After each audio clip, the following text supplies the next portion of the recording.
شروع اللہ کے نام سے اور کروڑہا درود و سلام محمد عربی صلی اللہ علیہ وسلم اور ان کی آل پر۔ میں ہوں ڈاکٹر رؤف رانا اور آپ دیکھ رہے ہیں میرا YouTube channel pharmacist on line.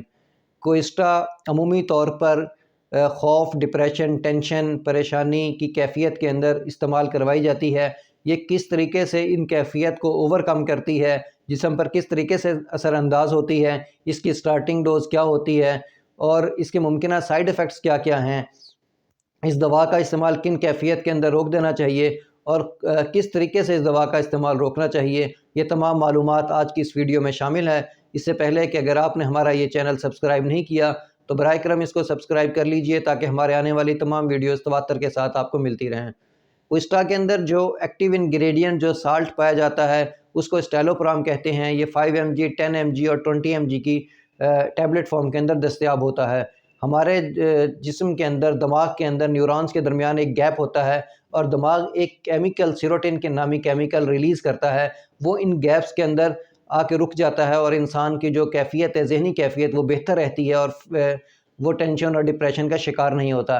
ایسے مریض جو ٹینشن اور ڈپریشن کا شکار ہوتے ہیں ان میں ان گیپس کے اندر سے اس سیروٹن لیول جو ہے خارج ہو جاتا ہے اور وہ ٹینشن، کنفیوژن کا شکار ہو چکے ہوتے ہیں۔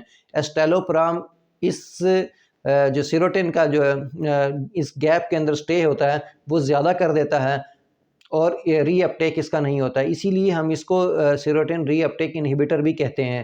اس طریقے سے انسان جو ہے امپروو ہو جاتا ہے، اس کا جو انرجی لیول ہے وہ امپروو ہو جاتا ہے، وہ بہتر محسوس کر رہا ہوتا ہے، اس کی ٹینشن، پریشانی غائب ہو جاتی ہے، وہ کانفیڈنس لیول اس کا زیادہ ہو چکا ہوتا ہے اور وہ ڈپریشن اور انزائٹی کا شکار نہیں ہوتا۔ ہم اسی لیے اس دوا کو پینک ڈس آرڈر کے اندر، سوشل انزائٹی ڈس آرڈر کے اندر، جنرلائز انزائٹی ڈس آرڈر کے اندر، ٹینشن کے اندر، ڈپریشن کے اندر اس دوا کا استعمال کرواتے ہیں۔ عمومی طور پر اس دوا کا جو سٹارٹنگ ڈوز ہے وہ 5 mg سے سٹارٹ کرتے ہیں اور مرض کی کیفیت کو دیکھتے ہوئے، مریض کی جسمانی کیفیت کو دیکھتے ہوئے، مرض کی نوعیت کو دیکھتے ہوئے اس دوا کا استعمال 5 mg سے 10 mg تک بھی کیا جا سکتا ہے اور 10 mg سے 20 mg تک بھی اس دوا کا استعمال کروایا جا سکتا ہے۔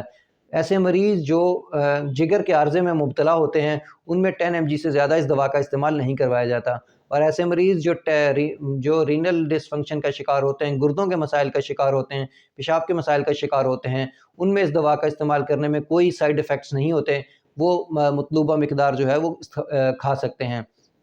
اس کے عمومی طور پر سائیڈ ایفیکٹس کے اندر ریسٹ لیسنس، بے خوابی کی کیفیت، بے چینی کی کیفیت، ڈائریا ہو جانا، قبض کا شکار ہو جانا، منہ کا خشک ہو جانا، آنکھوں سے دھندلا نظر آنا، یہ عمومی طور پر اس کے سائیڈ ایفیکٹ ہوتے ہیں۔ لیکن دوا کے 4 سے 5 دن تک مسلسل استعمال سے یہ جو کیفیت ہے وہ آہستہ آہستہ کم ہونا شروع ہو جاتی ہے۔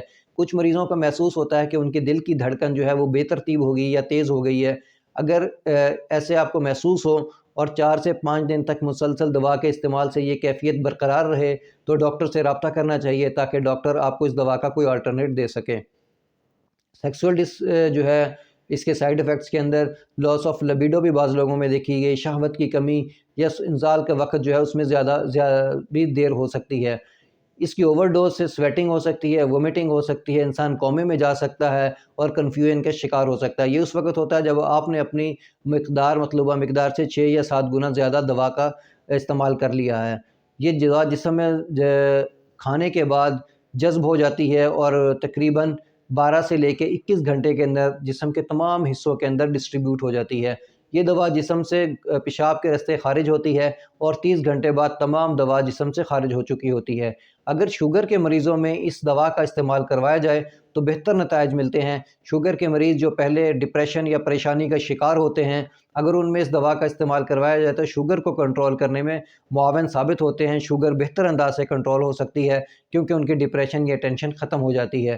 ایسے مریض جو اس دوا کے استعمال کے ساتھ ساتھ اوور کانفیڈنس ہو چکے ہوں، بہت زیادہ باتیں کرنے لگے ہوں، ہائپومینیا کا شکار ہو چکے ہوں، بہت زیادہ پیسے خرچ کرنے لگے ہوں، بہت زیادہ اوور ایکٹنگ کی طرف مائل ہو چکے ہوں، تو ایسے مریضوں کو ڈاکٹر کو دکھانا چاہیے تاکہ وہ اس دوا کی جو مقدار ہے وہ کم کر سکے۔